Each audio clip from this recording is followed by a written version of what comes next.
The wedding cars zoomed away as soon as they saw Daniel and Sarah get in. They must have thought Daniel was the groom because the whole convoy took off immediately. My dad was completely astonished.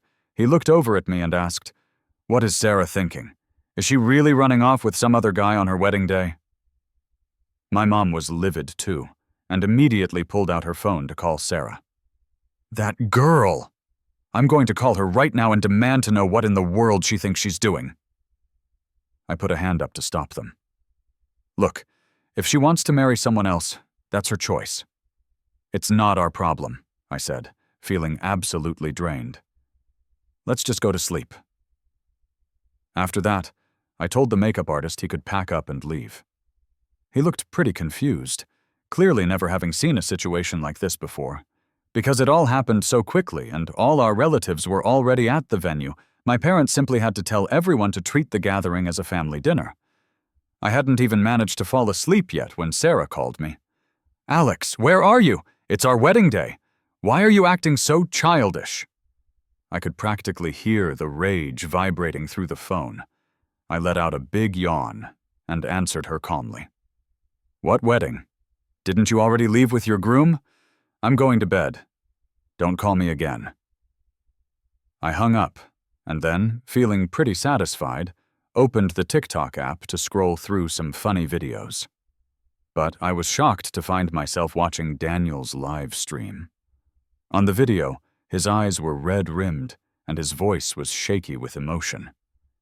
The groom refused to show up for the wedding just because I'm better looking than him, and then his whole family embarrassed me in front of everyone. I was completely bewildered by what I was hearing. The way he set up his camera was smart. It only showed his head and nothing else. Clueless people in the comments were slamming me.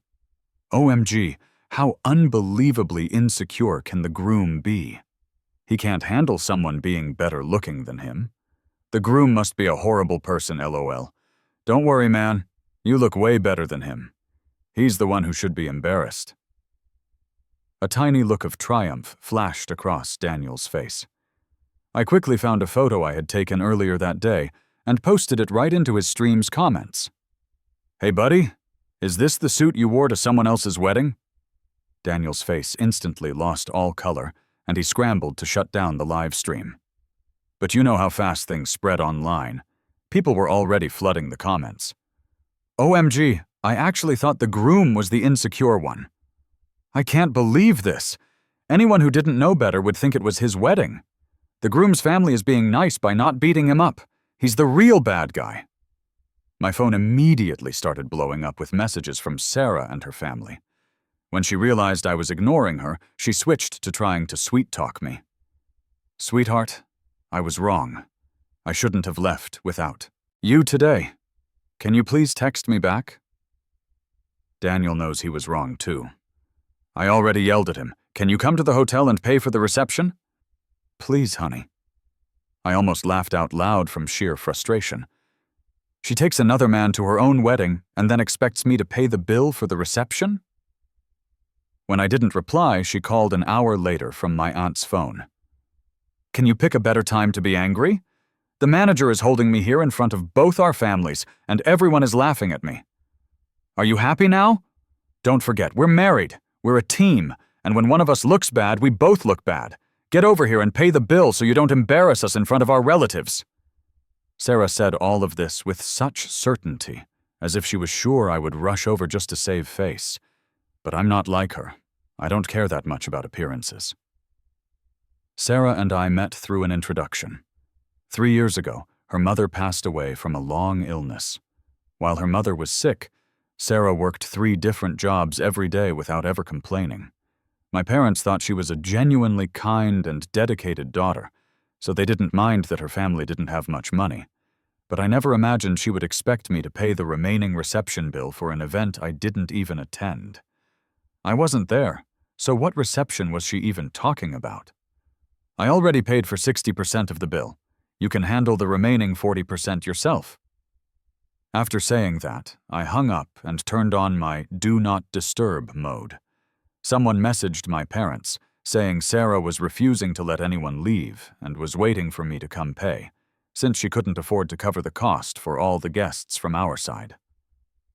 My dad nearly slammed his hand on the table. That Sarah seemed so honest. How could she do something so utterly shameless? Doesn't she know how many guests she invited? Alex, tell everyone to just leave.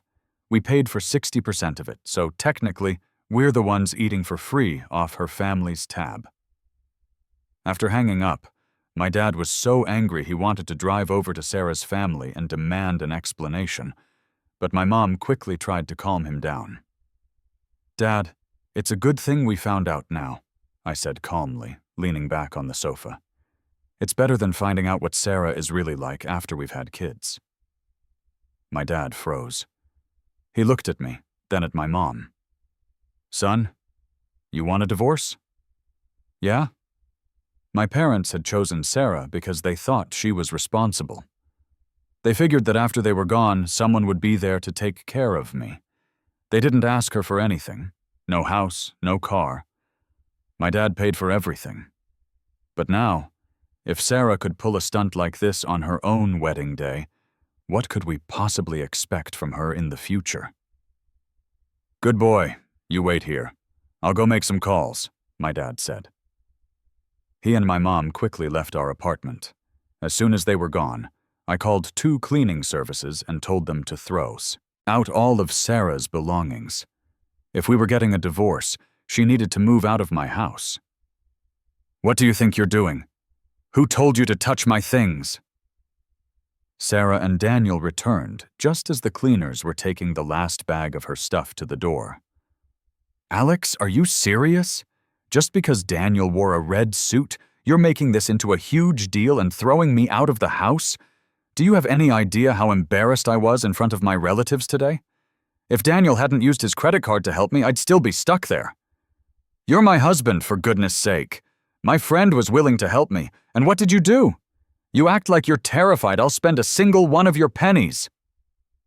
Sarah was shouting hysterically, chewing me out the second she saw me at the door. I couldn't be bothered to argue with her. I just calmly paid the cleaners, asked them to take the trash out on their way, and didn't even glance at her the whole time. As I was about to close the door, Sarah blocked it. Are you even listening to me? Fine, what Daniel did was wrong, but are you completely innocent? I'm your wife. You could at least show some concern for my reputation. Alex, couples shouldn't go to bed angry, Daniel added. You can't just lock Sarah out. Besides, I've already made up for my mistake, so don't be mad at her anymore. I looked at the 2 of them and their little performance, feeling completely speechless. Where was all this remorse when they were live streaming from the reception? I looked at Sarah, who was still holding the door, and kicked her hard in the stomach. While she was bent over in pain, I slammed the door shut and bolted it from the inside. Just as I expected, the sound of Sarah screaming insults came from outside. I walked over and pulled up the security camera feed for outside the door. On the screen, Sarah and Daniel were muttering and cursing as they gathered their things. After a moment, Daniel leaned in and whispered, Hey, Sarah, why don't you go beg him to take you back? Then once he gets some other woman pregnant, you'll have him right where you want him. Sarah scoffed. He's getting off easy. Then she took Daniel's hand, her eyes full of pity. I just feel so bad for you. Don't worry. As soon as we get the money, we'll get married. They hugged as they spoke, and I watched from behind the monitor, completely stunned. So Sarah couldn't give her childhood sweetheart a good life, so she came to me just to cash in, and she wanted me to have kids? In her dreams. I saved the camera footage to my phone and sent a copy to my parents. I thought I just had to wait for the divorce, but that afternoon, I got a call from the police station. They said I was being accused of demanding money from my fiancé and told me to come down. I was confused. Demanding money? The $6,600 Sarah gave me? I paid for the house and the car, and $6,600 is considered demanding money? Sir, Your wife wrote a letter and is kneeling in sus. Front of City Hall, refusing to leave. We have no choice but to ask you to come down, the officer said. Okay. When I got to the police station, not only was Sarah there, but so was her mother. Alex, the money we gave you back then was borrowed. We just can't pay it back now. Her mother had barely gotten the words out before she started dabbing at her eyes, about to cry. Sarah stood beside her, glaring at me as if I were some terrible son-in-law bullying her poor mother. The $6,600? I'll give it back to you. We were getting a divorce anyway, so it didn't matter if I gave it to them now. Sarah didn't seem to expect it to be that easy, and a smile immediately appeared on her face. But when she looked at her mother, her expression changed to one of conflict. Alex, shouldn't it be $28,800? You can't give us that big of a discount just because we were only married for a week, can you? I was stunned. $28,800 was the amount our family had initially discussed, but Sarah's family never gave us that much. Sarah, have you no shame? You know exactly how much your family gave us. But isn't that how much your family asked for in the beginning? You should return the amount you asked for. Listening to Sarah's crazy yet self-righteous argument, my head was spinning. I glanced at the police officers, who were all just staring at each other in bewilderment. Seeing that we were silent, Sarah's mother made a move like she was going to ram her head into the wall of the police station. I can't go on. Honey, I'm coming to join you. Mom, don't do this. The police will definitely help us get that $29,000 back. Great. Not even a minute later, and the price went up by another $200. Then let's go to court, I said calmly. We can get a divorce and divide the assets. I wouldn't want to keep you and Daniel apart. At the mention of that, Sarah's mother stopped her dramatics. Sarah looked at me in disbelief. Who said anything about divorce? I just need you to return the gift money. Besides, we're married now. Do we really have to be so clear about what's yours and what's mine? That's when I realized why Sarah didn't talk to me about this in private, but made a scene at the police station instead. The money was given to me before we got our marriage license. To prove her love for me to my dad, she even wrote a voluntary gift agreement. She must have realized it wasn't a solid legal claim, which is why she came here to cause a scene. Just then, my dad arrived at the station with our lawyer. Of course, we need to be clear about things for a divorce. I brought our lawyer, and we're going to settle everything here at the police station today, my dad said, sitting down next to me with the lawyer. When Sarah saw my dad, her expression changed instantly. She forced a smile. Dad, I wasn't thinking about divorce. Alex and I were just having a little fight. Her mom muttered, A divorced man isn't worth much. My dad snorted. We don't need you to worry about that. Mr. Wallace, please calculate what each party needs to return in the divorce. As for you, Sarah, that job you have, I pulled some strings to get it for you. Now those strings are cut. Whether you get fired or not is your own problem. Seeing things escalate to the point where a divorce agreement was being drafted, Sarah panicked. She seemed to have never expected it to go this far. When she spoke again, her voice was trembling. Dad, don't joke around. Alex, say something. If it looks okay, sign it, I said, pointing to the document, not wanting to waste another word on her. Sarah stared at the divorce agreement, which stated she'd get nothing back. After a few seconds of silence, she suddenly laughed.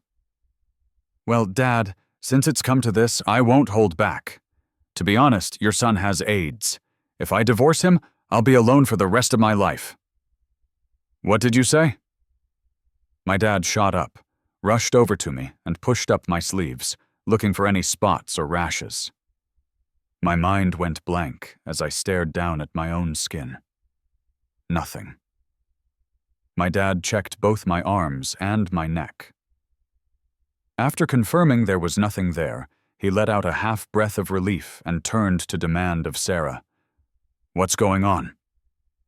Sarah sat there like she owned the place, looking completely unconcerned. Her mother was even more outrageous, shrieking, "So that's why you demanded so much money? You have AIDS and were afraid your wife's family would call off the wedding. My daughter got the worst of this deal. We want more money, $800,000, a penny less and the divorce is on. Do you know who my daughter is? There's a line of men waiting to marry her.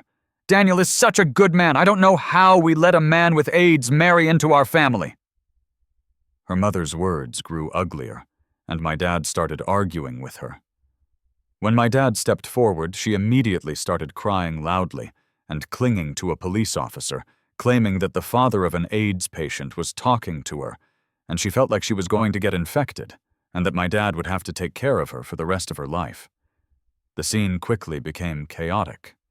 The police officers stood by, their brows furrowing deeper and deeper. As I watched Sarah, I slowly calmed down. The disease has specific ways it is spread.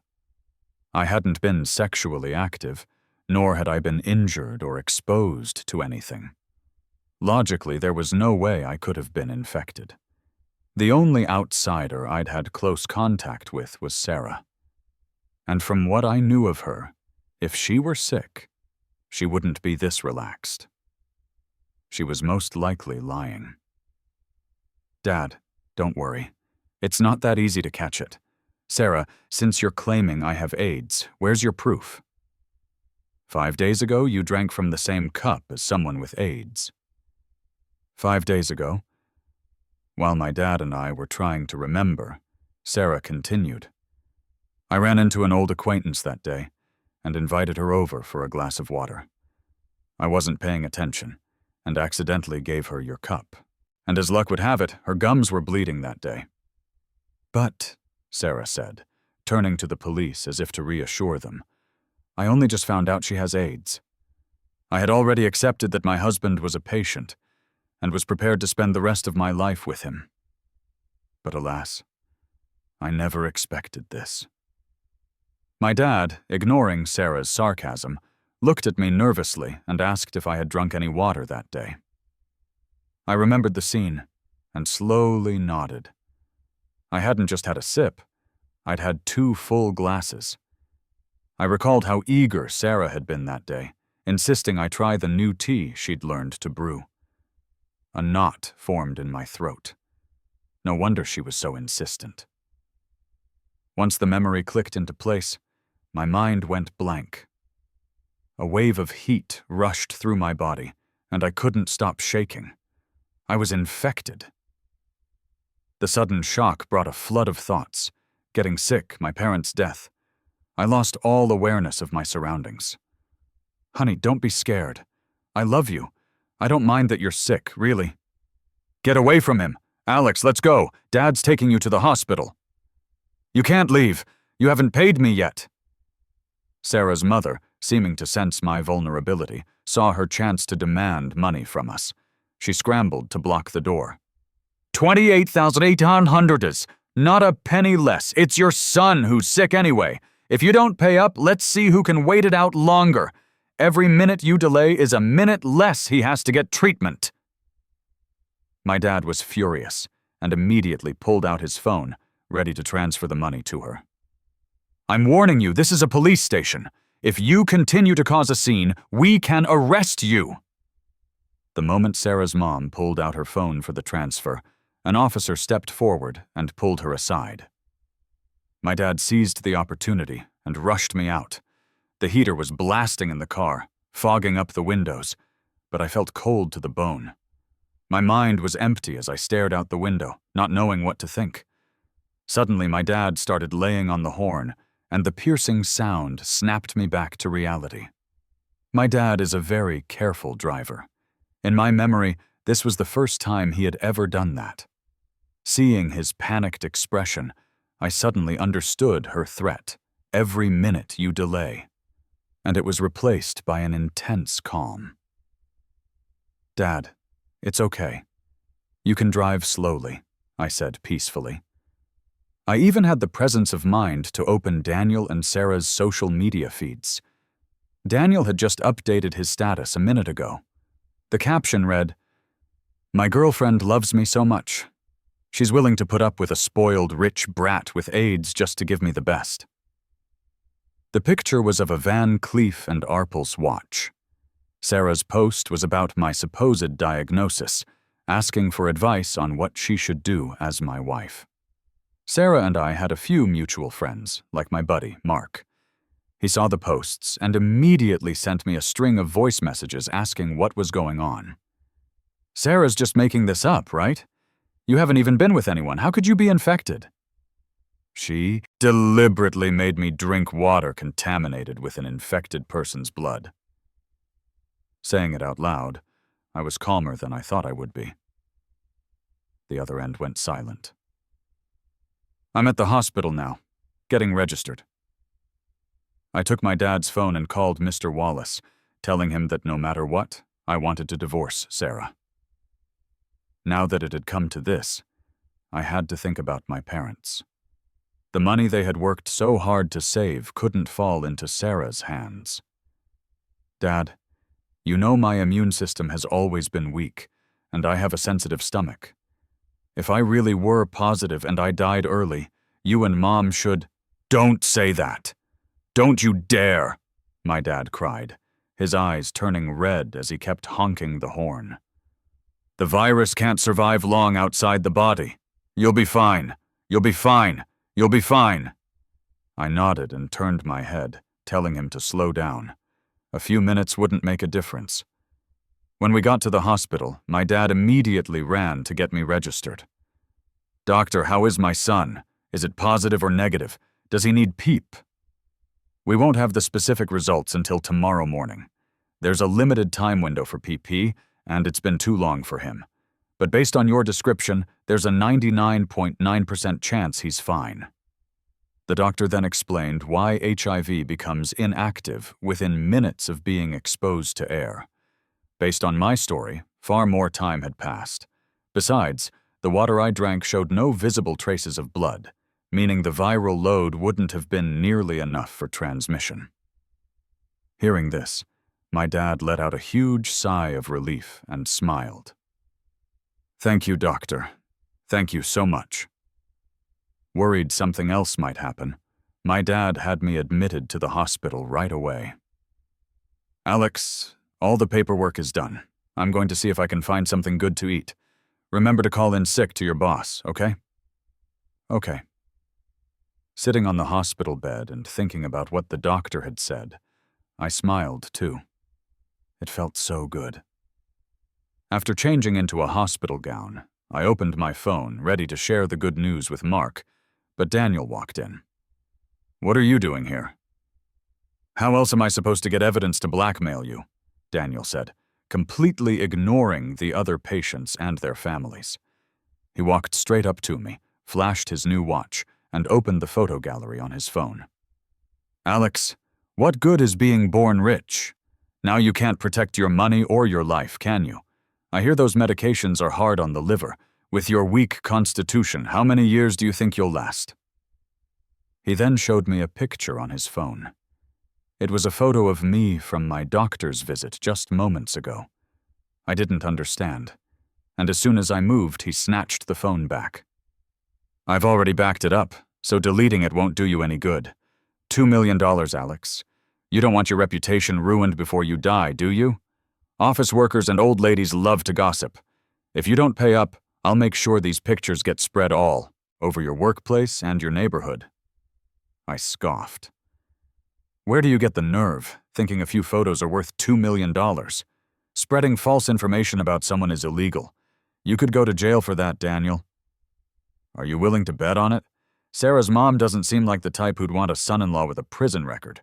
Don't try to scare me. I didn't kill anyone." "Why would I go to jail?" he said, flashing the photo at me again. "Are you going to pay or not? If you don't, I'm going to get these printed right now." "Do whatever you want. You just wait." After Daniel left, I messaged Mark and told him what the doctor had said. I thought he'd be happy, but instead, he seriously forwarded me a video. "Then you need to see this." Sarah is trying to build this image of a deeply devoted wife, saying she'll sell everything she owns to pay for your treatment." I opened the video link. Sure enough, Sarah was on screen, sobbing and sniffling about how hard her life was, with a picture of me in the background. I started recording my screen, and then asked Mark to help me pay some people to report Sarah's account and get it banned.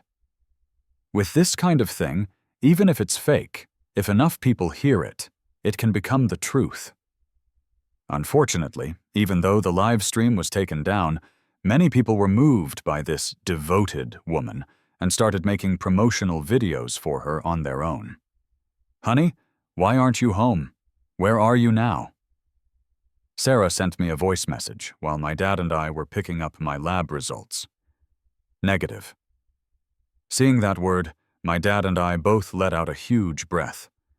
"Thank God. Alex, don't worry. I won't let Sarah get away with this," my dad said. I nodded firmly. "It's not just you, Dad. I won't let her get away with it either." Even without direct proof, I knew Sarah had done it on purpose. She knew from the very beginning that the woman had AIDS. Leaving the hospital, my dad and I went our separate ways. He went to pick up my mom, who had been out looking for folk remedies for me, while I went back to our apartment to see how Daniel's little PR campaign was going. As for Sarah's messages, I didn't even bother to reply. Daniel's campaign was effective. The moment I got out of my car, I was met with strange looks from my neighbors. Two of them, who were good friends with my parents, came over wearing masks to ask me what was going on. I showed them my hospital report. Sarah was cheating on me. We're in the middle of a messy divorce, and she pulled this dirty trick to try and get more money out of me. The two neighbors looked at the hospital certificate, sighed in relief, took off their masks, and began to get angry on my behalf. I knew Alex wasn't the kind of person Sarah was making him out to be. I've watched this boy grow up. "Exactly, Alex, you just wait. I'll go set the record straight with the other neighbors. We won't let them misunderstand you." "Thank you so much, ladies." After talking with my neighbors, I was about to head upstairs when I saw a familiar figure. The old acquaintance with AIDS that Sarah had mentioned. Last night, I had reviewed all the security footage from our apartment building, and the woman's face was a perfect match. Sarah had brought her here last time. What was she doing here now? I stood there and watched for a moment. She was just pacing around downstairs, not going in. After thinking it over, I approached her, keeping a safe distance, and asked if she needed help.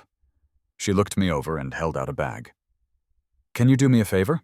Give this to Sarah, the resident of apartment 602. "No problem."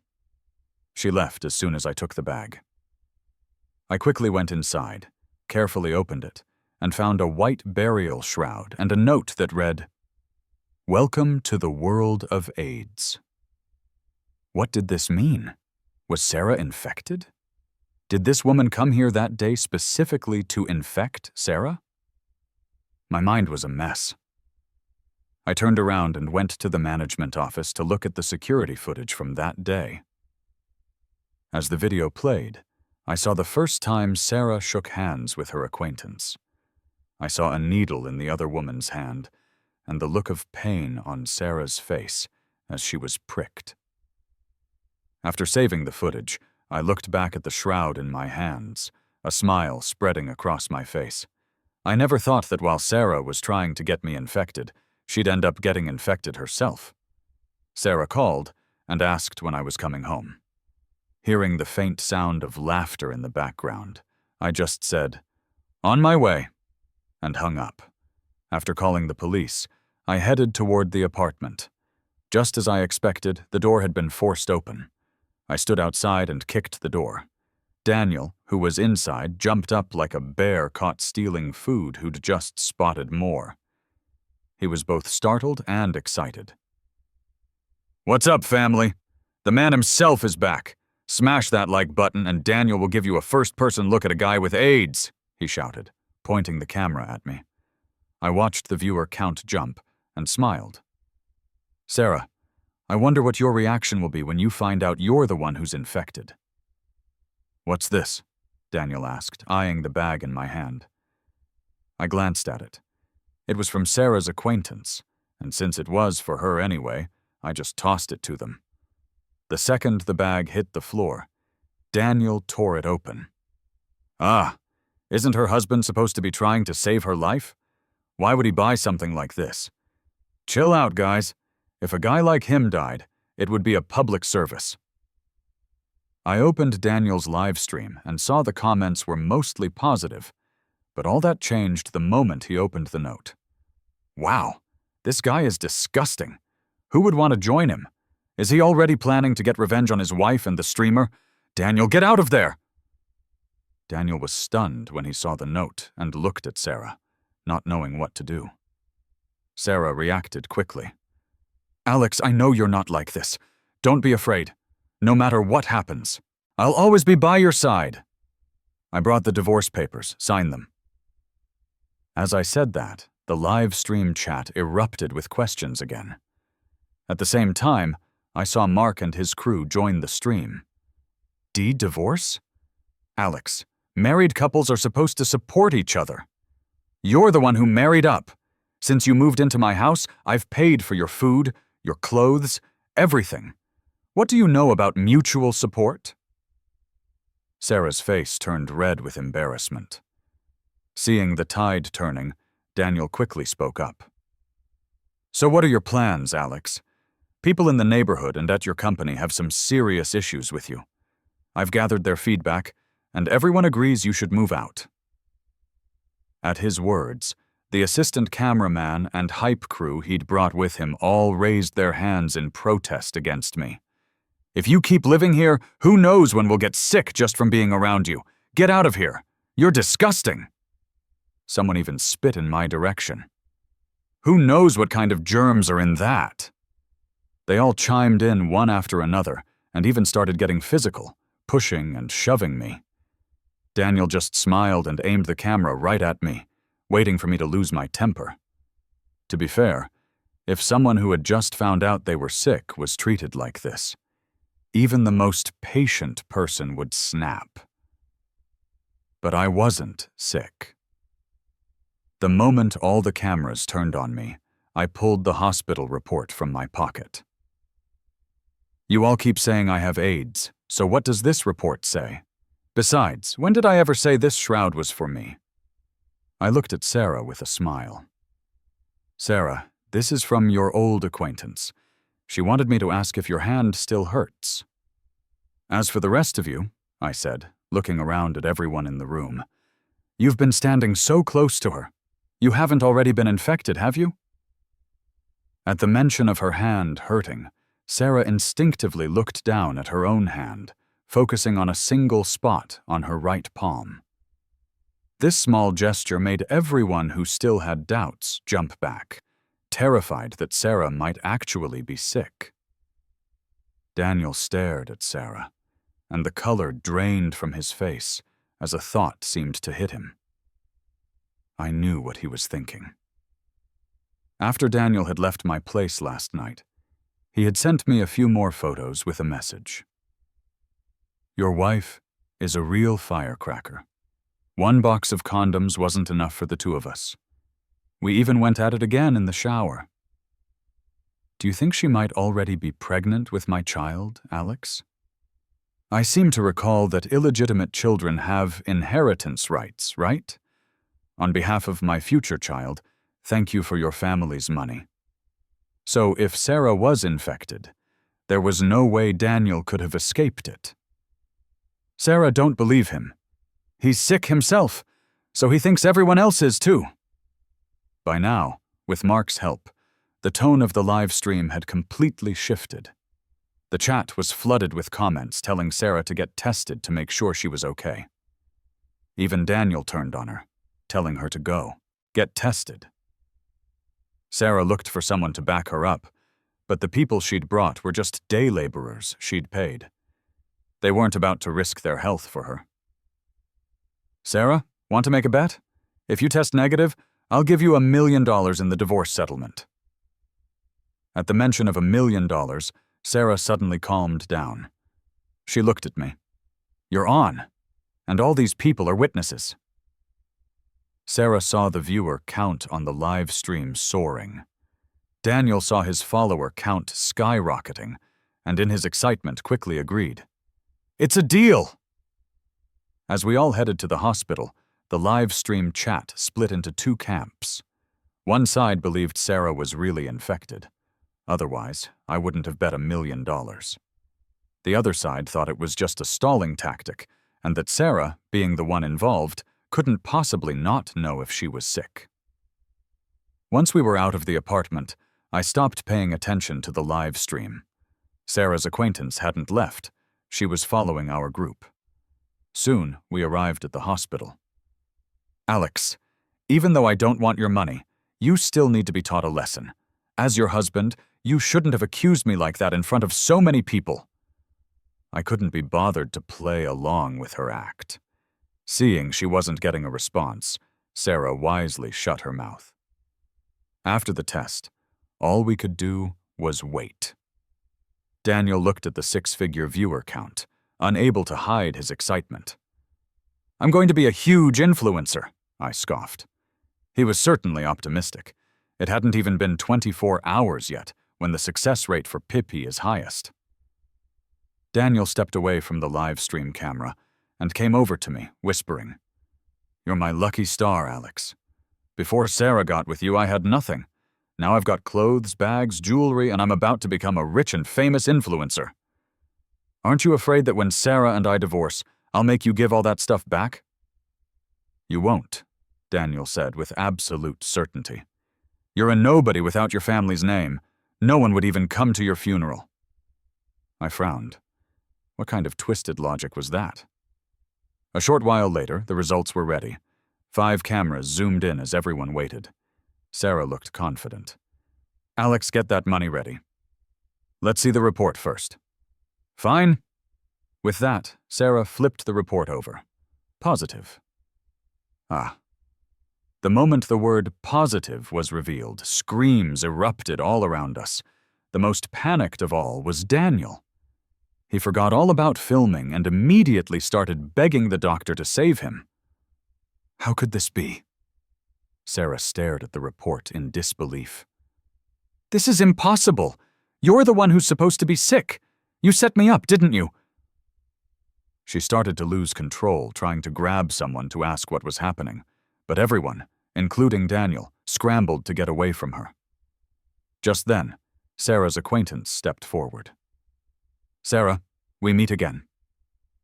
From their conversation, I learned the woman's name was Maria. Maria had had a rough life. She couldn't find a job because of her prosthetic left leg.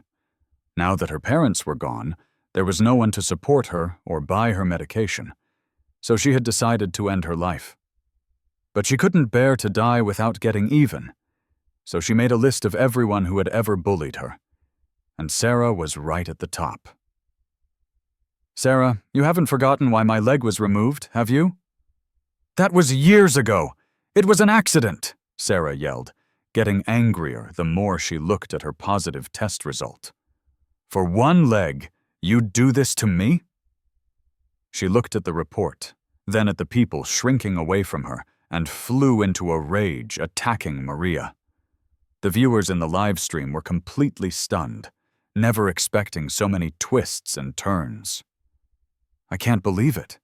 This woman intentionally tried to harm her husband. Glad she got what she deserved. Karma's a you-know-what. People like her should be locked up for life. I donated to her last live stream. Can I get a refund? Hey, has anyone noticed the streamer, Daniel? Why is he so scared now that Sarah's been diagnosed? Isn't it obvious? They were sleeping together. I smiled with satisfaction as I watched the comments change. Just then, my phone rang. It was the police, asking for my location. I told them where we were and that 2 of the people involved had AIDS. The police arrived in full protective gear and separated Sarah and Maria. Unsurprisingly, everyone was taken to the station for questioning. Being back there again, Sarah's reaction was completely different from last time. She seemed incredibly fragile. Honey, I'm so glad it wasn't you. After giving my statement, I not only sued Sarah, but also demanded she return the money she had spent on Daniel. His live stream had gone viral, and the news of Sarah's diagnosis spread so widely that she was fired from her job that same afternoon. Alex, I spoke with the lawyer, my dad told me. For knowingly spreading an infectious disease and intentionally violating your privacy, Sarah is definitely going to prison. I know, I replied, heading with the police to bring Daniel back from the hospital for his statement. Daniel was facing charges for violating my privacy, and since he couldn't afford to pay any damages, it looked like he was heading to prison, too. A month later, Sarah was sentenced to 8 years in prison, and Daniel got 1 year. On the same day, my divorce from Sarah was finalized. Honey, you'll wait for me, right? You should be more worried about Maria. I get the feeling she's not quite done with you yet. With that, I walked out of the prison. The sun was shining, and I knew I would never have anything to do with Sarah again.